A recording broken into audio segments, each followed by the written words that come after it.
So even though I have tested all kinds of keyboards on this channel by now, today we have something that really stands out and delivers an experience that I was really not expecting at all. Hey guys, I am Siddharth and the Epomaker RT100 may catch your attention with its retro look, which is awesome, but the typing experience and functions of this keyboard just take it to a very next level, and let's really talk about the screen on it. Inside the box, you'll get the keyboard and a quick start manual along with some instructions for the small screen.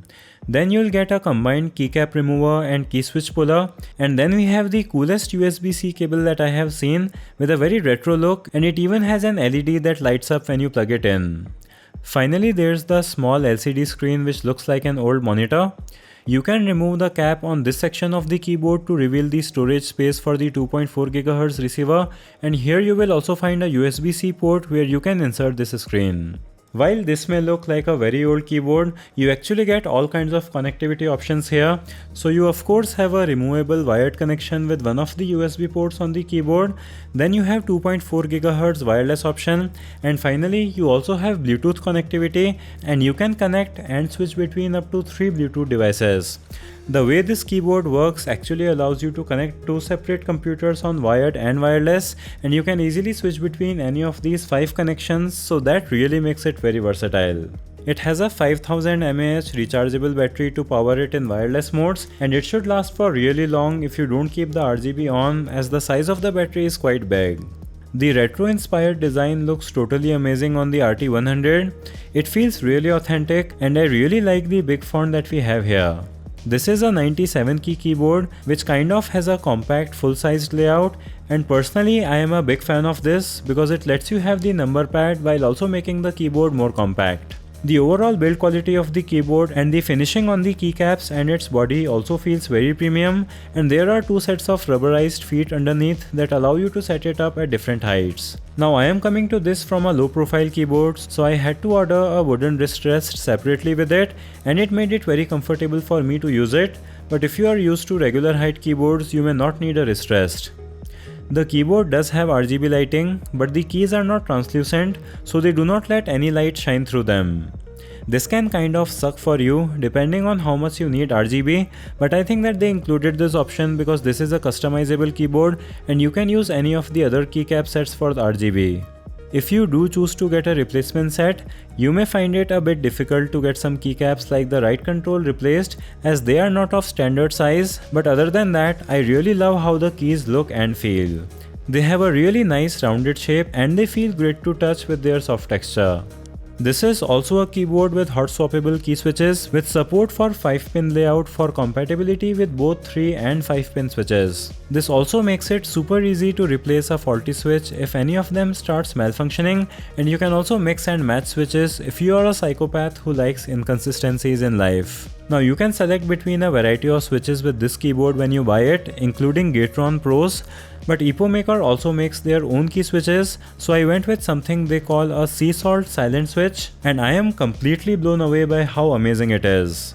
It is a silent linear switch, so it feels like a cherry red switch, but the special feature it has is that it is super silent, and I have listened to cherry silent switches too, but I don't think that they are as silent as these, because these are just extremely silent switches, and I am so happy about that because even the linear switches that I have used make too much noise for me, so these switches feel really nice to my ears, and as long as I am not typing fast on them, they are not even audible. The feeling of typing on these switches is also really amazing if you are into this kind of stuff.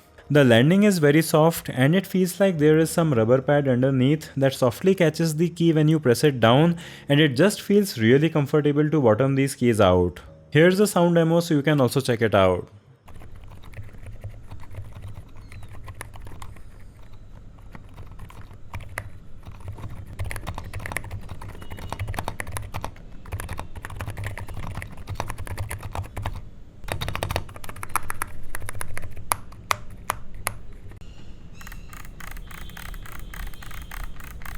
The typing and gaming experience has been really great for me after using the wrist rest. In fact, it has been so good that I am going to use this as my main keyboard, replacing my favorite low-profile Logitech G813. The G813 does have many advantages over this, but I just can't find the keycaps for that now, and the silence and the feel of these keys does make it worth switching to, even if I have to trade a few extra keys for a more compact layout and wireless connectivity. Now the actuation force on these switches is a little lower than standard Cherry switches, but they offer some sensitivity option in the software, and I don't know what is happening behind the scene and whether the actuation point is actually getting changed, but it almost feels like you have to press the key harder, so if you find it to be too soft, I think that you are going to be able to change that. I don't think that the switches actually get harder to press, but I swear that is what it feels like, and my mind was really blown after trying out this feature. I personally keep it at the second level as I find that to be the most balanced for me. There are other key switch choices from Epomaker too, but they are named Wisteria, Flamingo, etc., which may not make sense for you, so you may have to check the page of individual switches and see what they are about. You can also buy them individually for this or any other keyboard. On the top right of the keyboard, you will find a volume wheel that has a customizable button that you can press to play and pause media, mute, or for any other function that you may want. You can also customize the function of the wheel to change zoom level of content, and you can also set it as a mouse scroll wheel. The placement of the wheel so close to the keys does make it slightly difficult to use, but overall it is a fine solution. Do give this video a thumbs up if you are liking it so far. Now let's finally talk about the screen. It looks like an old CRT monitor, which is cool, and the display is surprisingly sharp with rich colors, but it is kind of difficult to use. It shows you the date, time, and battery status.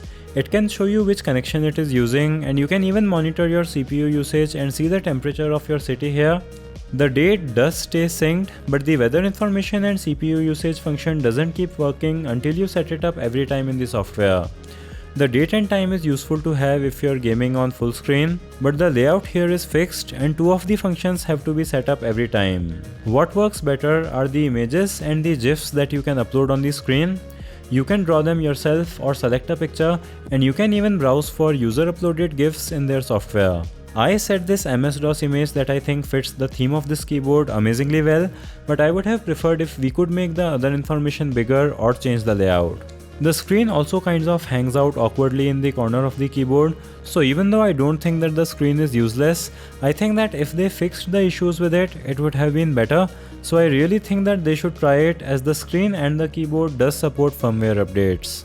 The optional tick on the box does make me assume that they sell this keyboard without the display, but I wasn't able to find a way to do that on their website. The driver software that the RT100 comes with does do the essential things, but it is definitely the weakest point in this package. The software is quite bare bones and it is not very easy to navigate through. It does allow you to change the function of any of the keys, which is great, and you also have 4 layers that you can save presets to. You can customize what happens when you press any of the function keys, and this also gets stored on hardware level, so it also works when you are using it with a phone on Bluetooth mode without the software. You can also assign macro to these keys, but the process of doing that is very tedious as you have to add each keystroke one by one, and while the RGB support on this keyboard is good and you have a variety of regular and reactive effects that you can customize, if you want to have custom colors on different keys, you can't select multiple keys at once and you have to set the colors of each key one by one, which is extremely slow. I also wasn't able to figure out how to set up different applications to be launched when you press different keys in the software, so the software does work for the most part, but it definitely lacks any kind of polish that you would find in software of bigger companies. Now let's finally talk about whether you should buy it or not, and I think that the answer depends a lot on whether the shortcomings of this keyboard bother you. The Epomaker RT100 costs $115 US, which is around 9500 Indian rupees, and that puts it into the price range of high-end keyboards from mainstream brands like Logitech, but there are many features that those keyboards will lack. What I like about this keyboard is that it looks really amazing, it supports all kinds of connectivity options, the layout is perfect for me, I absolutely love the typing experience and how silent these switches are, and the quality of the keys and the rest of the build quality also feels very premium.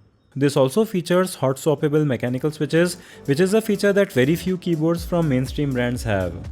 Now it does lag in the software and RGB areas, but these don't really bother me, and while I don't think that the screen is used to its full potential, you can just remove it if you don't like it.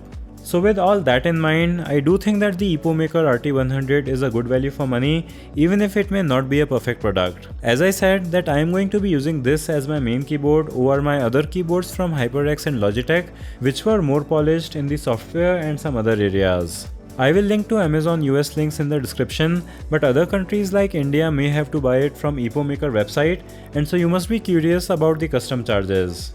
What I can tell you about the customs is that it kind of depends on your luck in India. I think most people would not need to pay customs, but if you do, then you will have to add around 30% to the price of this keyboard. So let me know your thoughts about the keyboard in the comments and give the video a thumbs up if you liked it. Subscribe with bell. Thanks for watching and I'll see you in the next one.